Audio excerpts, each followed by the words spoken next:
Karena filosofi Baduy itu adalah petani spiritual ya, petani spiritual. Jadi spiritual di sini spiritual. Jadi spirit itu ada dua kata kan, spirit dan ritual. Jadi ritual itu apa? Ya kita hidup ritual kan.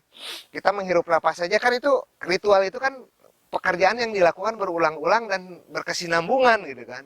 Mana kalau kita berbagi rejeki, bersedekah itu tanpa kita sadari. Jadi amal jariah. Nah, kalau kita sumbang ke mana gitu kan itu pasti jadi ya jadi harus jadi penjadwalan. Nah, gimana caranya setiap kita menghela napas kita menjadi ibadah. Jadi jatuh bangun mah harus mengalami, karena orang tidak mengalami jatuh bangun dia tidak mengerti rasanya sakit. Teman-teman jangan lupa tonton channel YouTube Ai Astaman.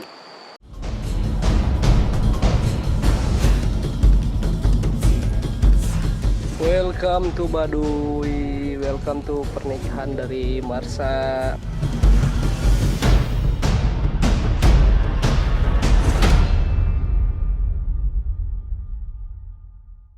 Ulah poho subjek. Nah, mulai usaha 2011 tuh ya simpang siur ya, masih bagaimana cara memulai usaha. Ternyata pas ketemu bahwa rejeki itu harus dipancing oleh rejeki ilmu alam ya. Mancing ikan tuh harus dengan ikan. Dari tanah kembali ke tanah gitu kan.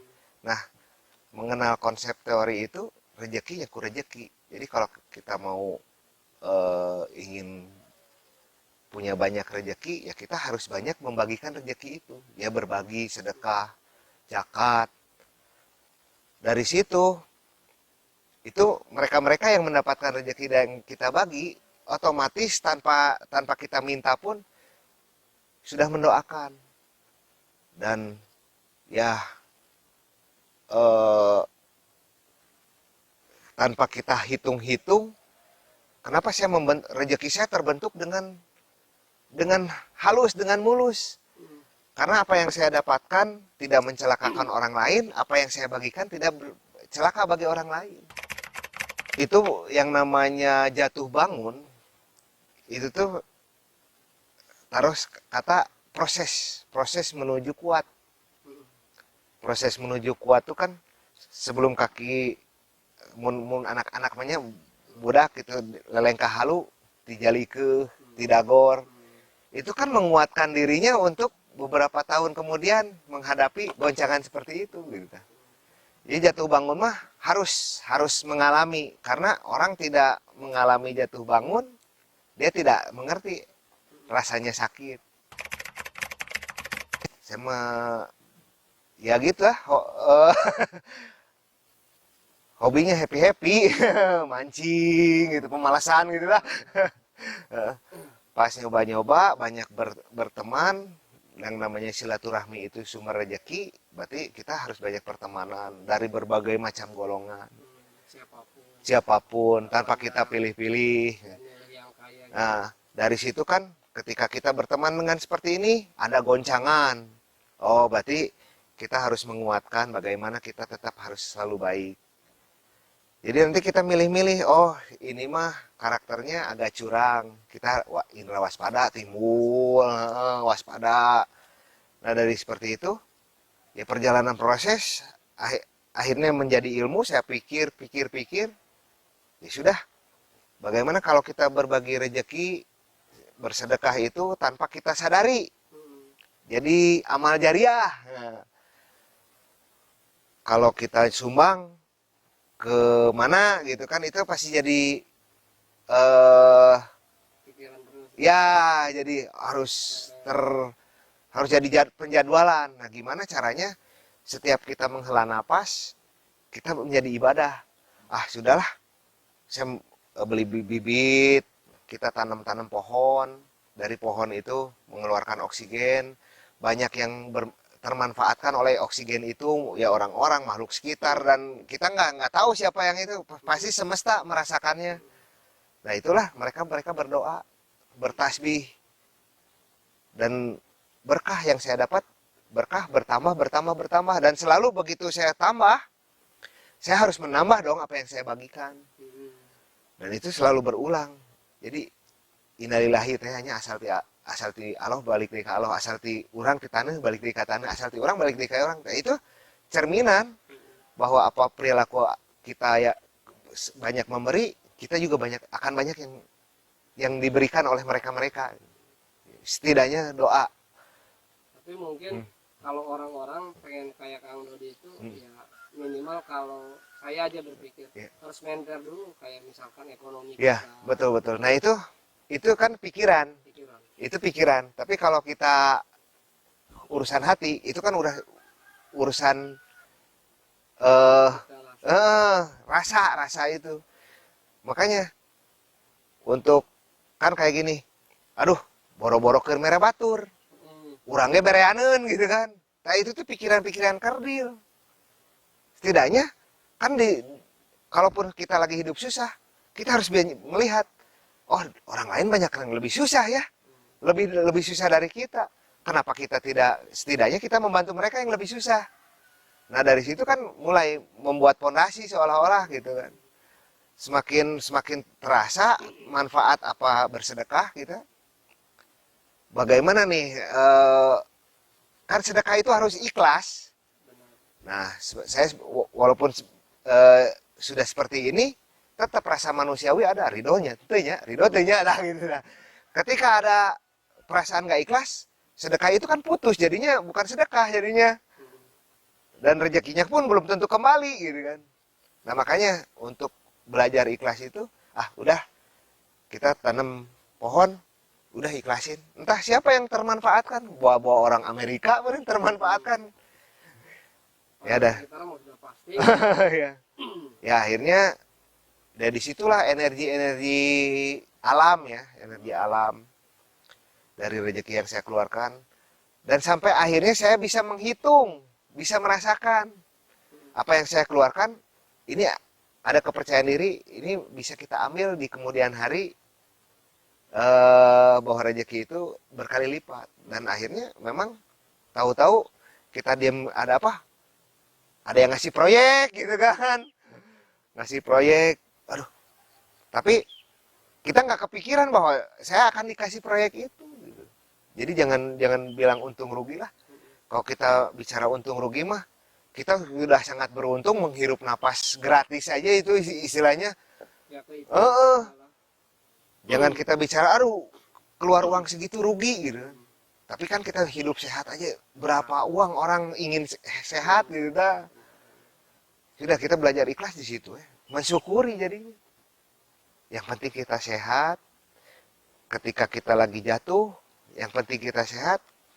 Kita bangun fondasi lagi. Ya siapa tahu sudah kuat, nggak akan kena terpa angin besar lagi gitu kan. Karena filosofi Baduy itu adalah petani spiritual ya. Petani spiritual. Jadi spiritual di sini spiritual. Jadi spirit itu ada dua kata kan, spirit dan ritual. Jadi ritual itu apa? Ya kita hidup ritual kan. Kita menghirup napas saja kan, itu ritual itu kan pekerjaan yang dilakukan berulang-ulang dan berkesinambungan gitu kan. Ritual. Kita menghela napas kan ritual. Kalau kita pingin, kita pingin nafas yang enak, segar, kita harus banyak menanam pohon. Berarti ada spirit di situ. Saya ingin spirit saya ingin bernapas sehat. Kita harus banyak tanam pohon. Nah itu spiritual. Kita makan. Kita makan itu kan ritual. Saya pingin makanan saya yang saya makan ingin menjadi daging yang baik, sehingga menjadi keturunan yang baik juga. Jadi sumsum, jadi balung, jadi bagal pengawasa. Akhirnya generasi-generasi kita juga generasi yang baik gitu. Itu dari makanan, karena sel-sel darah, sel-sel tubuh, sel-sel otak itu terbentuk dari makanan. Makanan berasal dari mana? Lemah jeung cai kan asalnya. Makanan dina tumbuhan, dina hewan itu kan unsurnya air dan tanah air. Jadi mencintai tanah air. Oh semakin kita berspiritual, oh mencintai tanah air. mencintai tanah air, oh berarti mencintai diri kita sendiri. Diri kita sendiri kan terdiri dari tanah dan air. Ya, tanah tulang itu membentuk tulang, air membentuk darah dan daging, gitu kan? Ya itulah, kalau apa yang kita makan, tanah air kita kasih anggap makanan itu sebuah pupuk untuk menghidupi kita kan. Makanannya, pupuknya baik, pasti tumbuh dengan baik dong. 2011 saya mulai usaha apa ya? Ya jual-jual kelontongan gitu. Walaupun nggak mencukup, Jual kelontongan ya walaupun nggak, lain gitu. ya seperti apa ya, kayak ke warung-warung gitulah. Tapi kita jualnya ke teman-teman, nggak buka warung, nggak. Kita jual ke teman-teman, terus ketemu berteman sama orang-orang yang punya konveksi gitu. Saya boleh coba jualin baju, jual baju. Akhirnya saya ketemu sama teman industri jaket kulit, teman-teman jaket kulit. Teman-teman banyak yang perlu nih, orang-orang yang punya pakai motor biasanya biar nggak kedinginan. Kita jual-jualin ke komunitas motor jaket kulit supaya kalau misalnya terjadi kecelakaan nggak terlalu parah kan, kalau jaket kulit bisa melindungi. Sama Akhirnya pas begitu saya berteman jualan jaket kulit, saya bertemu dengan ini yang punya toko hampir di seluruh Pulau Jawa ini ada 600 toko. Karena hubungan saya baik, teman saya mau bantu saya, kamu usahanya apa? Saya mah jualan jaket kulit. Oh sudah, coba masukin ke toko saya. Dari situ yang saya biasa jualan satu, itu kayak sebulan baru kejual satu jaket kulit kan mahal. Ada teman punya toko, udah kamu kasih satu toko saya, satu biji aja. Saya punya 600 toko. Begitu saya dari jualan satu selama sebulan juga belum tentu laku, saya dikasih 600 piece selama sebulan, kan kaget. Wah, nggak percaya itu. Kok saya bisa punya uang? Waktu itu masih bujangan. Bukan masih bujangan, baru punya anak satu lah itu. Penghasilan 80 juta yang biasa. Biasa 80.000 teh 2 bulan. Wah, dari situ berkah, akhirnya saya banyak berguru juga, banyak teman-teman yang ya berguru bagaimana ilmu dagang. Intinya ya kejujuran, komitmen, konsekuen, konsisten, ya, jujur, ya itu saya pelajari terus, ya akhirnya bisa menemukan, yang belajar tentang semua itu. Pas saya kembali ke Baduy, orang tua kita udah melakukan konsistensi dari dulu gitu kan. Hanya mereka berbisnisnya dengan tanah. Mereka ingin sehat ya berbisnis konsisten dengan tanahnya, dengan airnya. Oh, tiba lagi kolot mah geus merenya ho. Ya mungkin itu proses pembelajaran ya, proses menuju ke situ. Dan akhirnya balik deui ka kolot gitu. Terus semakin saya dapat rezeki, misalnya saya punya untung 100.000, kalau saya harus mengeluarkan sebagian rezeki punya orang lain 10.000, oh ya saya keluarin 10.000. Begitu saya dapat 1 juta, masa kita harus 10.000 ngeluarinnya ya? Berarti tetap kita harus naikin. Selama kita menaikkan apa yang kita dapat, kita akan selalu naik apa yang kita dapat. Intinya mah gitu konsepnya. Dan kuncinya tetap ada di rasa hati nurani, harus ikhlas. Kadang-kadang kalau kita ketemu orang yang makan kelihatannya lagi mabok, wah ini lah mau diberi duit pasti dibelikan arak ya mah.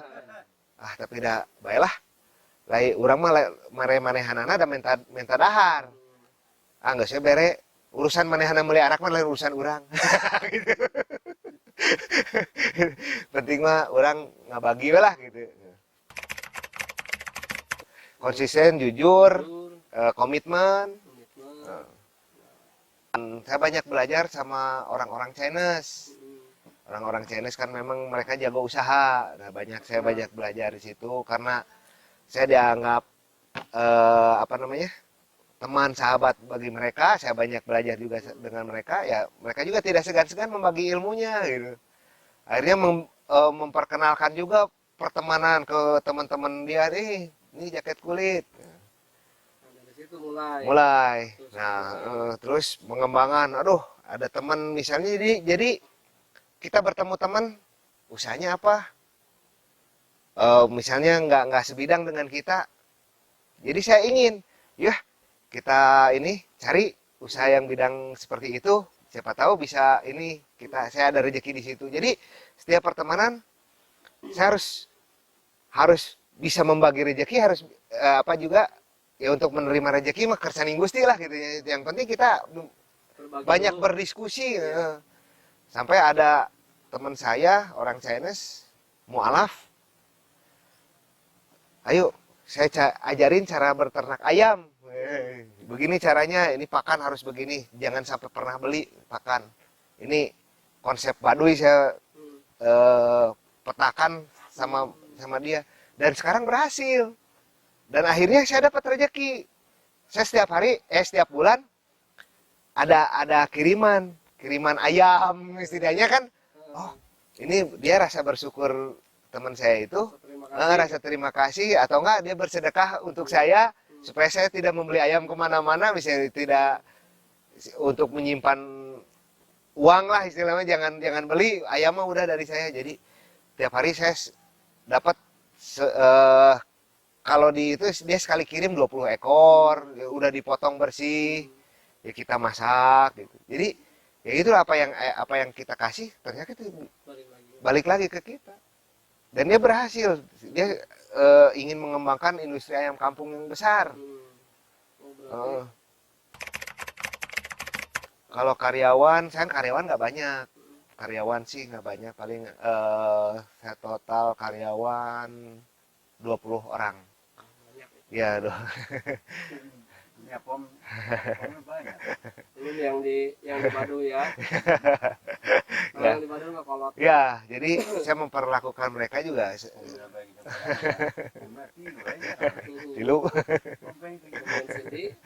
di Karawang, ya itu perusahaan keluarga sih. Karawang di Banten aja. Di Banten Macan. Lama lalu cenah pom.